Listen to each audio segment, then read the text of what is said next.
Kutipan Babat Tanah Jawi tentang Perang Surabaya, episode keempat. Awal pengabdian Panji Tohjoyo. Panji Surengrono sangat marah mendengar kekalahan Juragan Bali di Tuban. Ki Panji segera berangkat ke Tuban bersama pasukannya dan langsung mengamuk. Prajurit Tuban banyak yang tewas. Ki Ronggo Tuban terdesak. Tuban berhasil direbut Panji Surengrono. Di Jipang, setelah kepergian Panji Surengrono ke Tuban, pasukan Ki Kartonagoro dan Ki Surowijoyo kembali merebut kota. Mereka kemudian menyiapkan pasukan dari mancanegara. Semua dikerahkan sehingga pasukannya menjadi besar.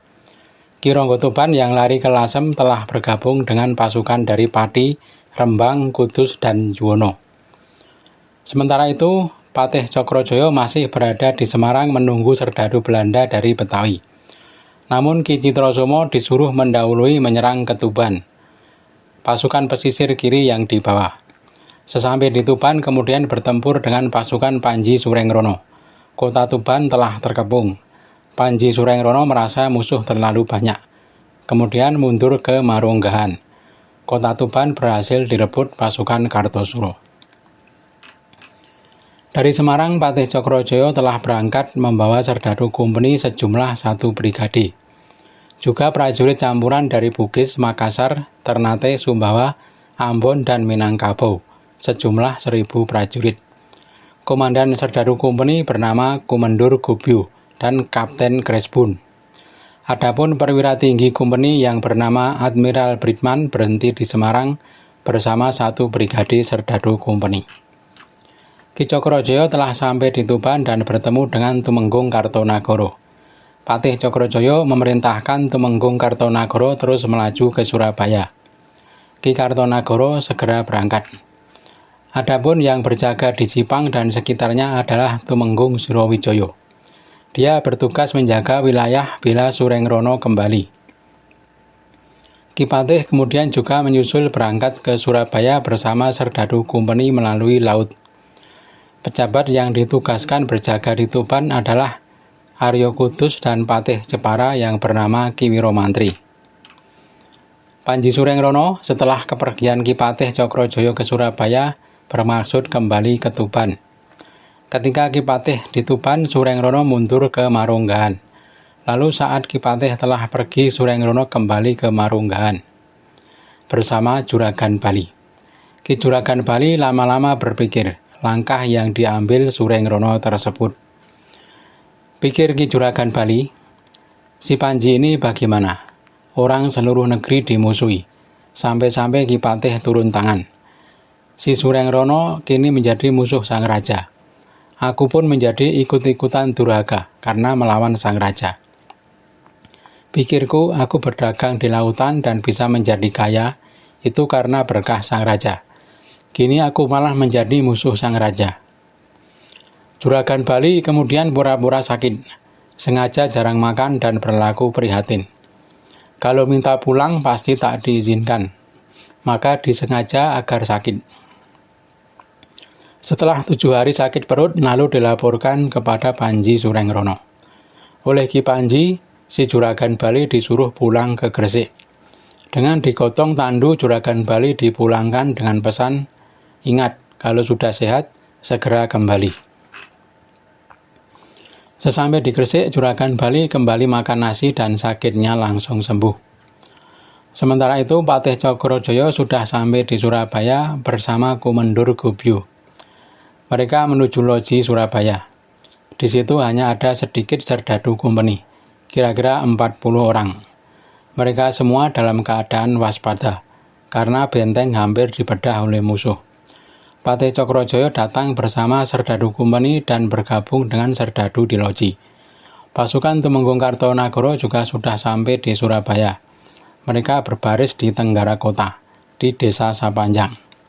Ki Kartonagoro lalu mengirim surat kepada Patih Cokrojoyo dan juga mengirim surat laporan kepada sang raja di Kartosuro. Ki Patih juga mengirim surat laporan kepada sang raja. Di Kartosuro, sang raja telah menerima surat laporan dari kedua punggawa. Ketika membaca surat Ki Kartonagoro, sang raja merasa terkesan dengan si pembuat surat. Sang raja bertanya kepada utusan, siapa yang menulis surat itu? Utusan menjawab, Paduka yang menulis abdi Paduka yang bernama Sorotruno, anak dari Sorowati.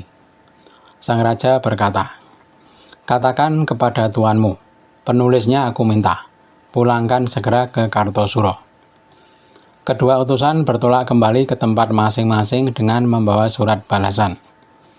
Sementara itu di Surabaya, pasukan Kartosuro sedang memperkuat benteng mereka. Meriam telah ditata dan seluruh prajurit dalam keadaan siaga penuh. Di pihak musuh, 3 komandan dari Bali yang berada di Gresik merasa susah hati. Dewa Kaloran menderita sakit. Juragan Bali lalu dipanggil menghadap.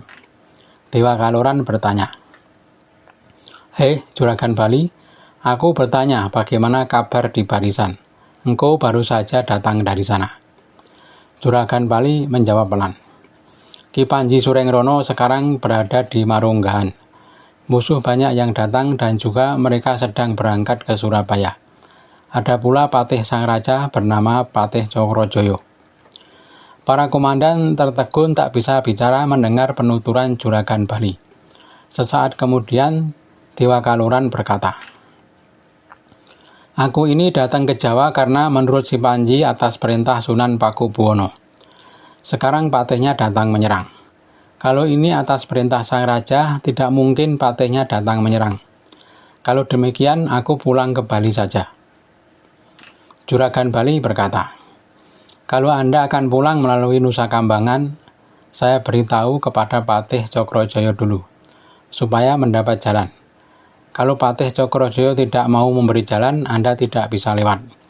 Negeri Madura, Sumenep, dan Pamekasan ada di bawah perintah Ki Patih. Kalau Anda ikut si Panji Surengrono, sungguh akan menjadi musuh orang satu negara. Si Panji Surengrono durhaka kepada sang raja.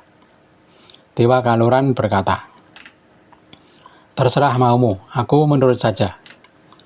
Ki Juragan Bali lalu mengirim utusan kepada Patih Cokrojoyo. Si utusan sudah sampai di negeri Surabaya dan bertemu Ki Patih. Surat segera diserahkan dan sudah dibaca oleh Ki Patih. Ki Patih Cokrojoyo sangat suka. Para komandan dari Bali dipersilahkan lewat. Ki Juragan Bali kemudian mengantar mereka sampai di Paloso. Mereka kemudian berpisah jalan. Para komandan melanjutkan perjalanan ke Bali. Dan Juragan Bali ke Surabaya menemui Patih Cokrojoyo. Ki Patih Cokrojoyo merasa suka hati melihat Juragan Bali. Orangnya gagah dan tinggi besar. Ki Patih bertanya kepada Juragan Bali, apakah dia berani melawan Panji Surengrono. Juragan Bali menyatakan berani melawan Surengrono. Ki Patih Cokrojoyo berkata, Dinda Tumenggung Tegal, engkau pimpin pasukan. Si Juragan Bali engkau bawa. Juga 2 punggawa dari Brebes dan Kaliwungu. Ki Tumenggung Tegal menyatakan kesanggupan, segera berangkat membawa Juragan Bali. Singkat cerita sudah sampai di Gresik, lalu terus maju ke Lamongan. Pada saat yang sama Panji Surengrono baru saja tiba di Lamongan. Oleh Tumenggung Tegal dan Juragan Bali, Lamongan langsung diserang. Terjadi pertempuran sengit. Ki Juragan Bali turun dari kuda dan mengamuk bersama pasukannya seperti macan lapar. Semua yang diterjang lari. Panji Surengrono terdesak.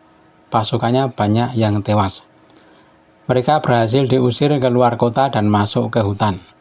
Dari arah barat, Ki Tumenggung Surowijoyo dari Jipang menghadang. Dari arah utara, Ronggotuban menerjang. Panji Surengrono terkepung di tengah hutan. Mereka berhasil lari memanfaatkan lebatnya hutan. Ki Tumenggung Tegal dan Juragan Bali kemudian mundur ke Gresik. Ki Tumenggung Kartonagoro dan Patih Cokrojoyo keduanya melaporkan situasi ke Kartosuro. Carik Sorotruno diaturkan sekalian ke Kartosuro. Juga dilaporkan bahwa Juragan Bali telah berjasa kepada sang raja dan berani melawan musuh negara. Sang raja sangat bersukacita mendengar laporan dari medan perang. Carik Sorotruno sudah diterima lalu dikaryakan di Kartosuro dan diangkat sebagai lurah Carik dengan nama Carik Bojro. Sang raja berkata kepada utusan, katakan kepada Patih Cokrojoyo, Sekarang Juragan Bali berilah 300 prajurit Gresik. Aku beri dia kedudukan dan nama Ngabei Tohjoyo. Utusan menyembah dan segera kembali ke Surabaya. Semua perintah sang raja segera dilaksanakan. Ki Cokrojoyo sangat gembira karena hasil kerjanya diterima oleh sang raja. Ki Juragan Bali lalu dipanggil menghadap ke Surabaya bersama Tumenggung Tegal. Adapun Ki Pusponagoro disuruh untuk berjaga di Gresik. Sesampai di Surabaya, Patih Cokrojoyo menyampaikan perintah sang raja bahwa mulai kini Juragan Bali diberi kedudukan dan nama baru Ngabei Tohjoyo.